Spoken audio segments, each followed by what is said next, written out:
This is PJ Souls, and you are totally listening to Without Your Head, Horror Radio. Welcome to the station of decapitation without your head. I'm Nasty Neil, and I'm joined by writer, producer, and director of the Ice Cream Truck, Megan Freels Johnston. How are you doing? I'm good. How are you? Thanks for having me. I'm good, and thank you for coming on. So, since you're the writer, producer, and director, I assume you have a lot, in stake for this movie, and it's something that the story itself would be something that means a lot to you. So, where did it come from?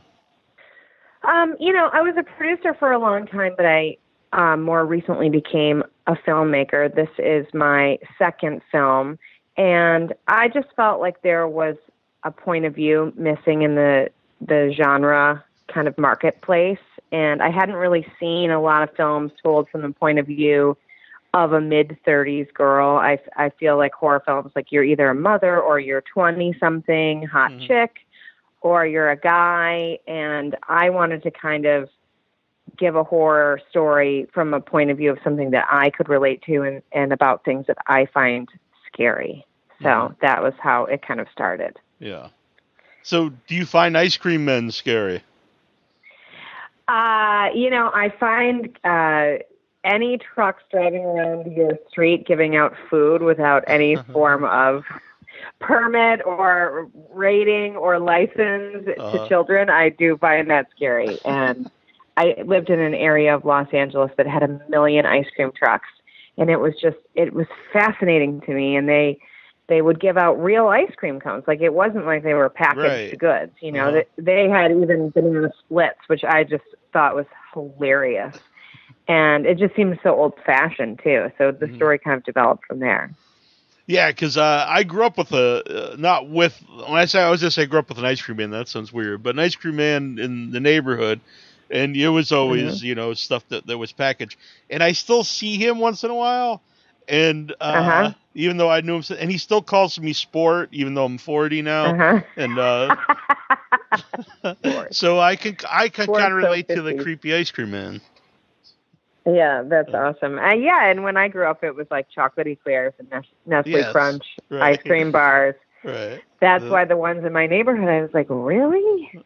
And these trucks did not look nice like the truck in my film. These trucks looked like kidnapper vans with like peeling stickers and, and it was just, a good place to start. And I actually did not know when I started writing the script, I was halfway through, when I realized that there was an ice cream man horror film. So once I watched that movie, I then realized I was in the clear, that nothing was similar. So, okay. Yeah. It's but I was not aware of it. Yeah.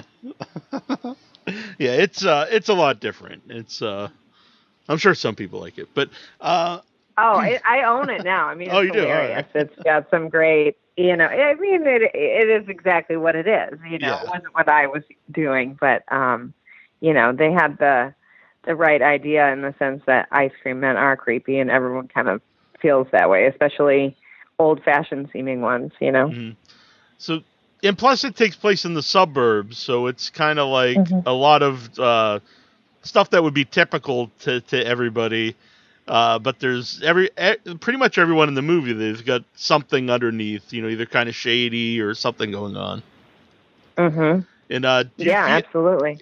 Do you feel that? I kind of think that's what makes the original Halloween so scary, is because then it's just a totally typical place, and you don't know why the Michael Myers became a killer. He just did, and then it makes you think anyone in your neighborhood could be a killer, and like this, any of your local ice cream man could be a killer. Right. And I think I'm from the suburbs. I'm from the Midwest. I love, obviously, the Midwest, even though I've lived in California for a really long time. But I think there's a sense sometimes with certain people of kind of an old-fashioned thinking, which I find a little scary, You mentioned that you were 40. I'm approaching that soon as well. And, I'm not a person who's entering, the next chapter of my life with a thinking of living in the past. And, some people are like that. And so I kind of wanted to have a story that had a little bit of subtext about that. Mm-hmm. And the judgment that goes on in the suburban bubble. But I agree with you about Halloween, and I love that they don't explain that much about Michael Myers or a lot of the kind of 80s and 70s horror villains, and I like that. I think too much explaining tends to ruin a film. I agree 100%, and that's what keeps them scary. Then you had, I don't talk about Halloween, but you had Loomis that would really sell, what was so scary. Of course. Right. But Jeff Daniel Phillips, who popped up, who I just met at a convention, he is really creepy in the movie. And how did he he's get a involved? great guy. Yeah. Oh, did you know him before the movie? I did not know him. I knew someone who did know him, but I still went through the proper channels to get him through his agency and all of that. But he really responded to the material, and he really understood that even though that character appears to be a small role, he understood what that character really was, and the scare factor, almost that his character is scarier than the ice cream man, essentially. And he was great. He was really added a lot to the role. He was such a team player. He had great ideas. I mean, what a great guy. I loved working with him, and I hope to again. So. And what was it about Emil that who plays Ice Cream Man made him right for the role for you? We went out to a lot of big names, actually, for that part. We tried to find someone who, fit my original thinking of that character, kind of like a creepy soda jerk type. And we could not cast it because it was just, a lot of people loved the script, but they were like, I don't know how to play this. And it was really hard. And I'm glad a lot of those people said no, because if it was too comedic or the person was just not right for it, the film wouldn't have worked. And we had an actor on board, and it fell through, like a kind of known actor. And then this manager who had read the script, she pitched Emil to me. And without even my asking, she was like, I'm having him put himself on tape for you. He can do anything. And I'm like, okay, just like, yeah, whatever. And we watched his audition, and I was like, holy shit. Like, he is perfect. He totally gets it. He understands the kind of tongue-in-cheek / frightening nature of this part, and how much he was able to do in between the dialogue, just with his kind of overall menacing vibe. Mm-hmm. That I don't know how many people could have done that, and he was perfect. And I knew immediately, and then I never saw anyone else audition for it.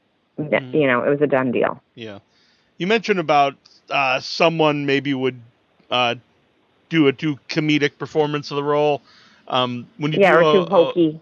When you're doing the movie, is that something in your mind too? You don't want it to be, like a parody or too funny. You still want it to be a horror movie.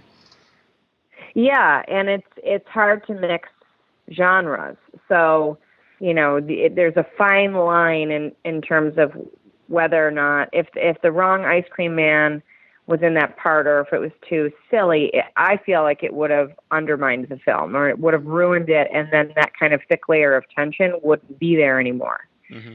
If it was too silly, it would have taken you out of it.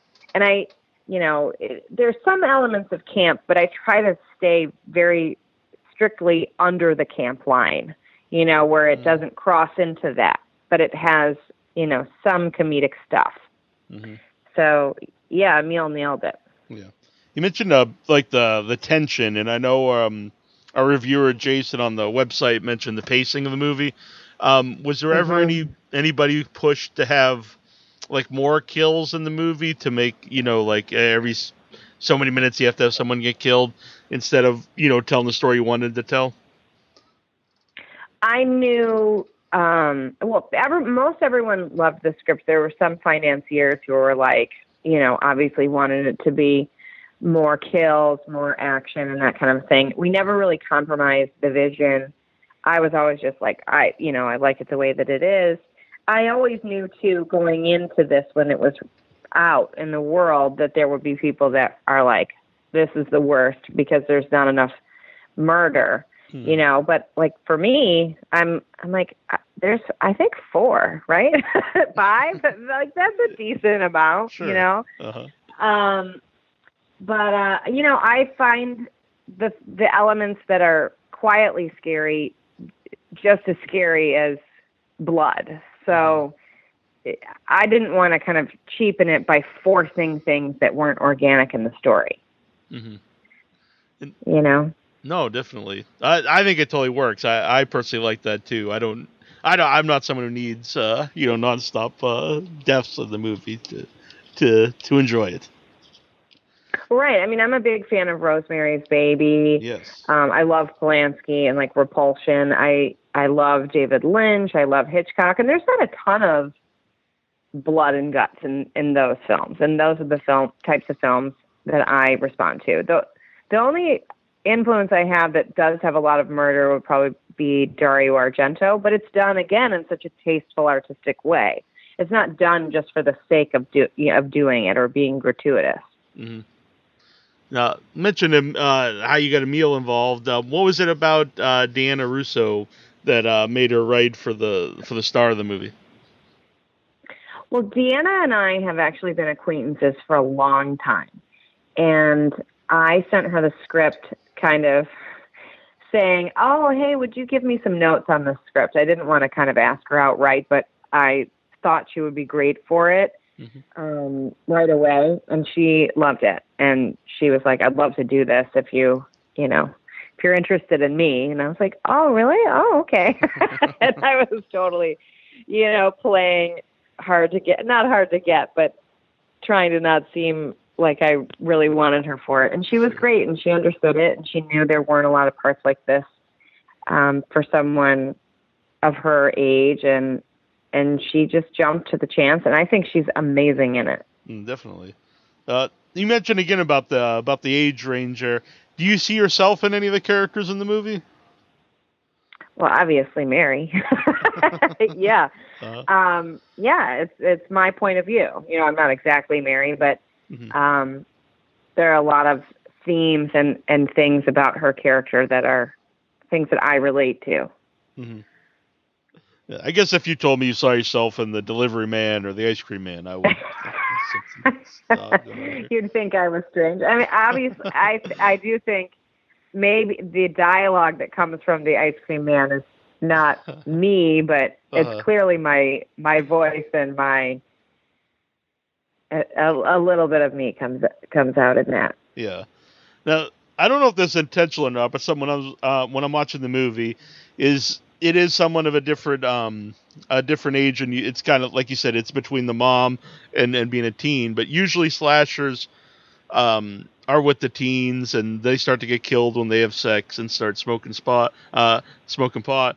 And Mary's character kind of starts to get stalked then by the ice cream man right after she has sex with the younger guy, and I don't want to give the movie away, but and smoking pot. Is that something intentional? Because it's kind of then connected to like an 80s slasher. The world changes a little bit after Mary smokes pot. Mm-hmm. That is deliberate, and I think the people who get murdered serve Mary's journey, I will just say. Mm-hmm. So what's the reaction been like for the movie so far? I know it's not released yet, but honestly, the reaction has been great. I would say the majority of the reviews have been really complimentary, and I, again, as I said, and in my talks with the distributor, we always knew that there was a potential for it to be a polarizing film, and it's far less than I thought that it would be.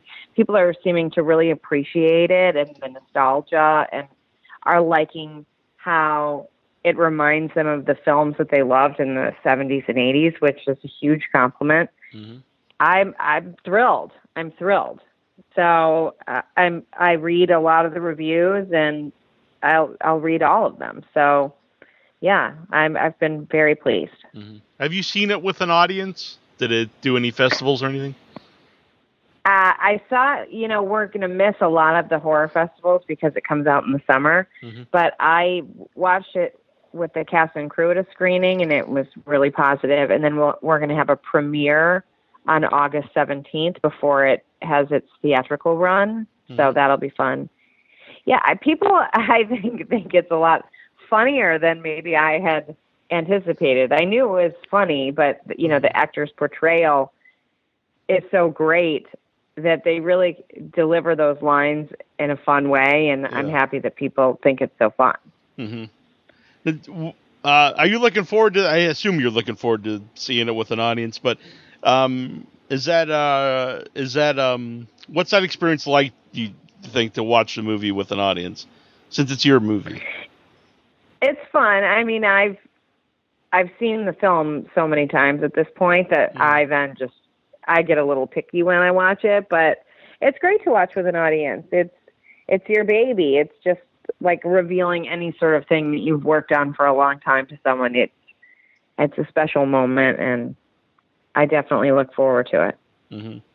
Now, your first feature, Rebound, could you tell us what that's about, and what was the differences making your second feature from your first one? Okay, well, Rebound was on VOD for a long time, and I just switched distributors, so it's been kind of off for a couple of weeks, but it should be back any day on all of the platforms. Rebound was an amazing experience because I was a producer for a really long time, probably over around 10 years at that point, give or take. And I was so frustrated because films weren't getting made. Either we couldn't get financing or something would get set up and go into turnaround. And I got in this business to make films. So eventually I tried to make a horror film that I had written with another director that was very low budget, and we even couldn't get the financing for that. So I was like, all right, well, I'm going to do it for less. I'm going to write a script for even less money, and I'll just direct it myself. So that was my harebrained idea, and it was so life-changing for me because I realized this was what I was meant to do. And I wore a million hats, and I worked my butt off, and I think there's some really great stuff in it, and I'm very proud of it. And it taught me, it was my film school, essentially. It taught me how to direct, and it taught me all the jobs, and I learned I had never worked in post-production before because I was a producer, and it wasn't something I really had to do that much of. That part of filmmaking I love, and it was just the greatest. And so it completely changed my trajectory in film. So now I still produce things where I just produce. I have things that I write that I don't direct, but what I love is to do all three. Do you think all those years of being a producer helped you in making your first feature? I think it helped me in terms of just my experience working in film, but it's such a different thing. Being a producer is getting all the right people together to do a job or to put this project together. So you're really more of like a foreman, whereas when you're writing and directing, you're the one building the car. And so it's a different kind of hands-on experience. And being a writer-director, you can compromise your vision or not compromise your vision based on that you have all the control. It's your story, so you can tweak different things. And if you're the producer, too, you know that saving money is important, and you can bring those elements into it. Whereas a director who doesn't produce is often shielded from all of that stuff. Now, what is it about the horror genre that you like? I love the horror genre. I think it's so fun to put regular people in irregular situations. You put them in something that's scary or suspenseful, and you see what they do. How do they get out of it? And then the horror genre also has a nice formula that you can work with. So I love it. And I think that the horror community is supportive in the way that the indie community used to be, kind of in the 90s and stuff. I don't really feel that the indie community is like that anymore. Whereas the horror community, they will watch everything, and they will treat your movie the same whether it's $1 million, $10 million, $500,000, they treat you the same. And I think that's a wonderful thing, and it's inspiring for young filmmakers. So I feel lucky that it's a genre that I love. Mm-hmm. Did you always like it since you were a kid? Yes, absolutely. I was a big fan. Like, the scariest movie to me growing up was Poltergeist, and I had a really hard time with it. For a long time. I had nightmares for years, yet I would still watch it and watched every sequel. And that was probably my first favorite horror film. And I've always loved the genre. And I have 2 kids, and my 5-year-old son loves scary movies, and cool. And he's not getting it from me. It's just genetics, I think. What was it about Poltergeist that both scared you and both interested you? Well, it's really well done, and it's not some scary movie. It's a movie about a family, and there's a vulnerability to that because it's a real life situation. I would not sleep with an open blinds if there was a tree outside. I remember staying at other people's houses if they had a clown. I would put it under the bed or bury it in a toy box. I was deeply affected by Poltergeist. And then I remember even seeing the 3rd installment. And I remember there's a scene where Carol Ann's reflection grabs her through the mirror, and that terrified me as well. My father, who was in advertising, who had some knowledge of how things are filmed, had to explain to me how they filmed it because I just couldn't stop with the nightmares. So yeah, that was probably an early foray into learning about filmmaking, was how to get me to go to sleep because of being traumatized by Poltergeist. So how old were you when you started to watch horror movies? Someone messaged me on Facebook today about Poltergeist because all that stuff's coming out from Leonetti about Tobe Hooper.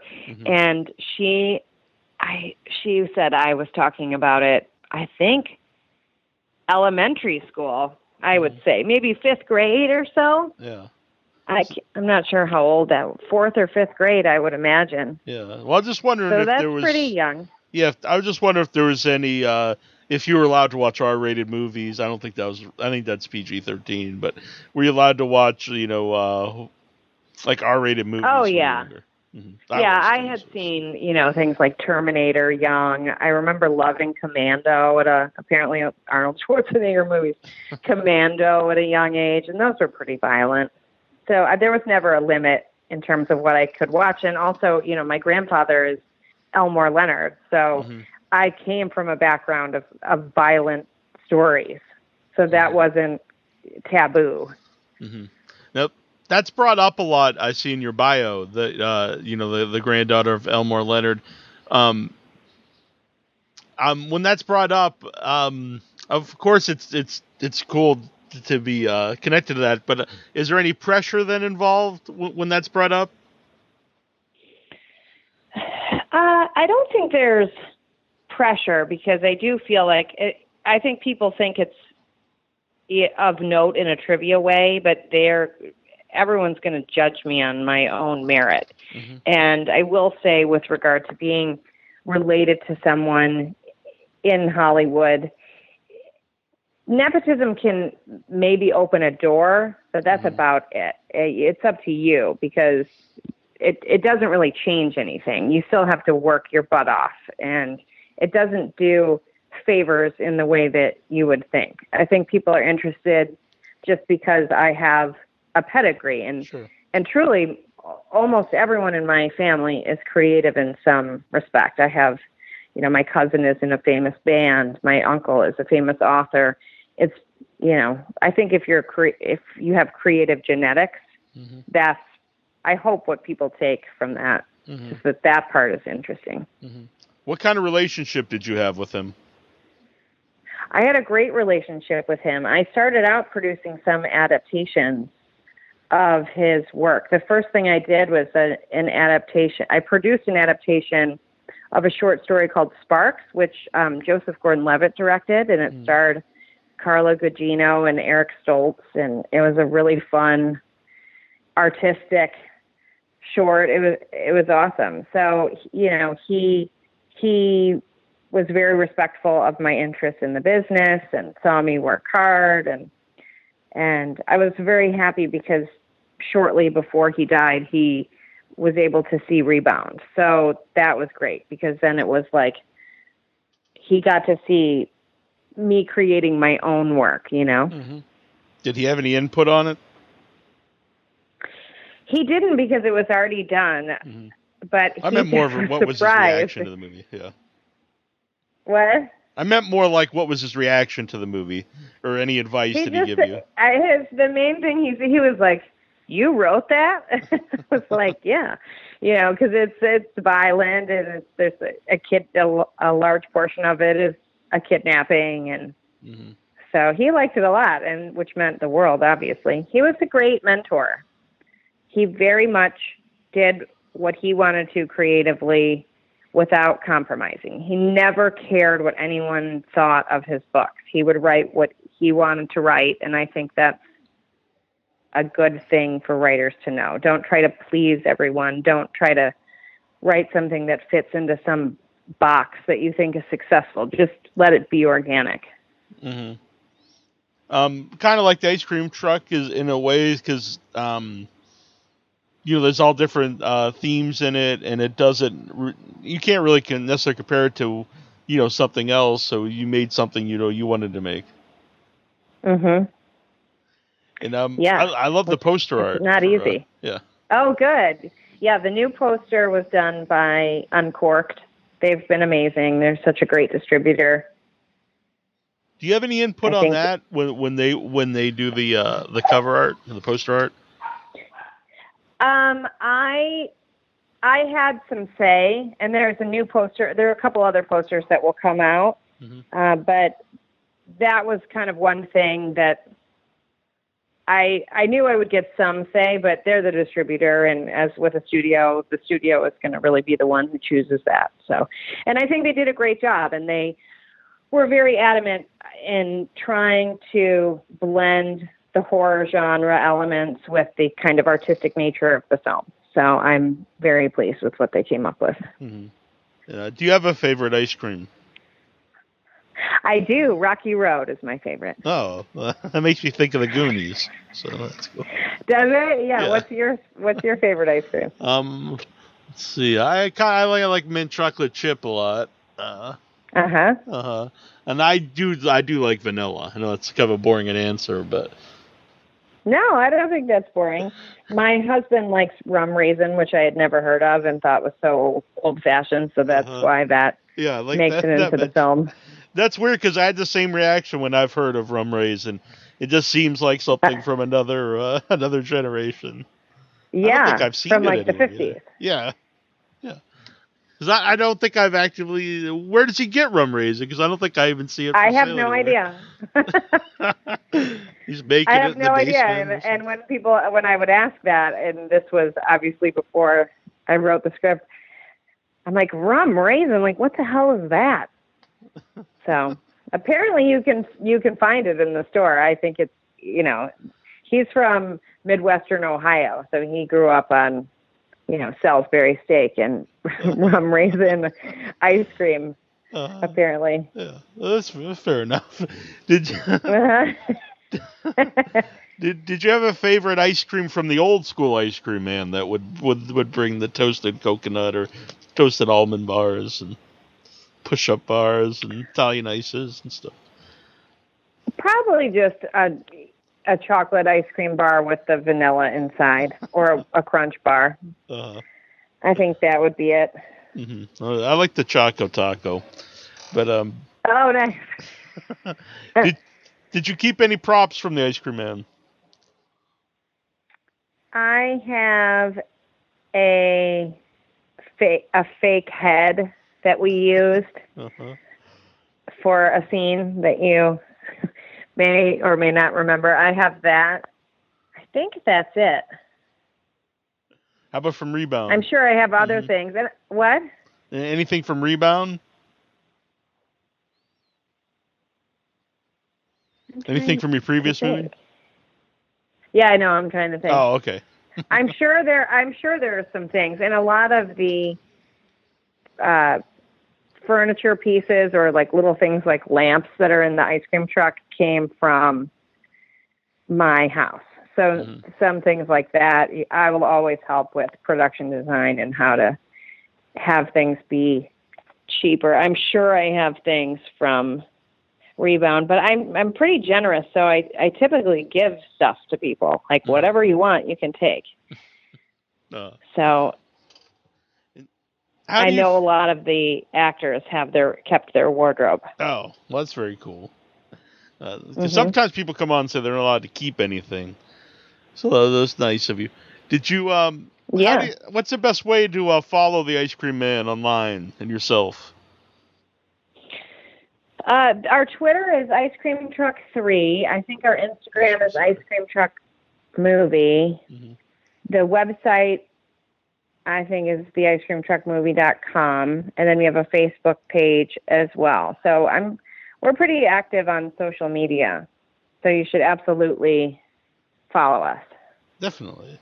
And what do you have coming up next? I'd like to shoot this movie that I know is going to be my next film, which is called Hunting Season next year. And it's probably more violent and more of a straight horror than my previous two films. So I'm sure that will please some people. And that is, I would say it's kind of like Psycho meets Get Out. I'm and trying to picture that in my mind now. I'm just trying to envision that. I like it. I'm a huge fan of Psycho, so Get Out was great too. Well, yeah, absolutely. So hopefully that will happen maybe next summer. Yeah. And we're, I'm ready to go with it. So just have to cast, and I'm sure I'll bring the majority of the same crew on board. And you said Ice Cream Truck was having a theatrical release. And so, where do you know where that will be playing? Will that be on like their website or anything? It's going to be at the Lemley Fine Arts Theater in Beverly Hills, and that's where the premiere will be as well. Very cool. And it's awesome to watch a movie on video on demand, your TV, but if you have a chance to see it on the big screen, it really is pretty sweet. Oh, well, I hope people come out and watch it. Yeah. Well, I want to thank you for coming on the show. It's been fun. Yeah, thank you so much for having me, and thanks for your thoughtful review. I really appreciate it. And, I don't want to take credit for that. Anytime you want to talk, let me know. I'll chat with you guys. All right. Sounds very good. Awesome. Cool. And by the way, I don't want to take credit for that. It was Jason Mitten who wrote the written review. I just want to take credit for it. Awesome. Yeah. Well, tell him thank you. Definitely. He'll be very happy. Hi, this is Adrienne Barbeau. Just call me Billy. Everyone does. And you're listening to withoutyourhead.com.